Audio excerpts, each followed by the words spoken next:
Avec ses 113 km², l'arrondissement de Douala 3e est le plus vaste de la capitale économique. Nous avons décidé de déposer nos valises dans l'un de ses quartiers les plus populeux, Tergal. La première chose qui frappe à l'œil, c'est l'insalubrité qui règne ici. Faute de bac, les axes routiers, enfin ceux qui servent de route, se sont transformés en dépotoirs. Les montagnes d'ordures dictent leur loi et l'odeur se passe de tout commentaire. Cette route, dans un état peu enviable qu'empruntent des centaines d'élèves au quotidien, est pourtant une voie de contournement qui permet de rallier les carrefours CCC et Dakar. Une route difficile à pratiquer de tout temps. Un calvaire face auquel certains habitants préfèrent ironiser. Pavé qu'on a promis depuis, on attend. Depuis là, rien. Et voilà les élections, on attend. La route en pavé. Parce que oui, voilà plusieurs années que les populations de cette partie de Douala attendent la route promise par l'exécutif communal de Douala 3e.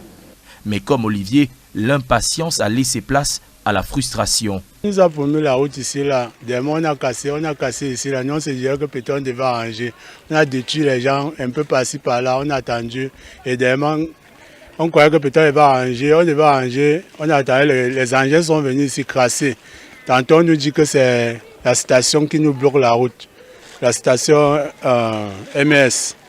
Que c'est ça qui nous bloque la route. Nous, on a attendu. On croyait que peut-être, en que temps, on peut nous dire la suite, comment. On nous a promis qu'enlever, les gens ont un peu reculé. Mais du ça là. Et si vous demandez à Olivier ce qu'il y avait avant? Déjà, même quand ils ont gâté, c'était même mieux encore, même que ça restait même comme c'était avant. Parce que maintenant, là, les enfants n'avaient même plus à partir à l'école. Chacun se noie, les enfants entiers, dans l'eau. Et il y a aussi un problème d'eau. Les gens souffrent d'eau ici, là. Il y a le moment où les gens quittent à Brazzaville pour partir à UCB, plusieurs l'eau. Justement, l'eau, c'est une autre épine dans le pied des habitants du quartier Tergal. Nous suivons le jeune Herman dans les dédales des ruelles de son quartier, saisi de douleurs gastriques à la vue de l'insalubrité de ce lieu. Une fois chez lui, la mairie a dit qu'ils devaient venir, se sont moqués de nous. Le robinet tourne au régime sec.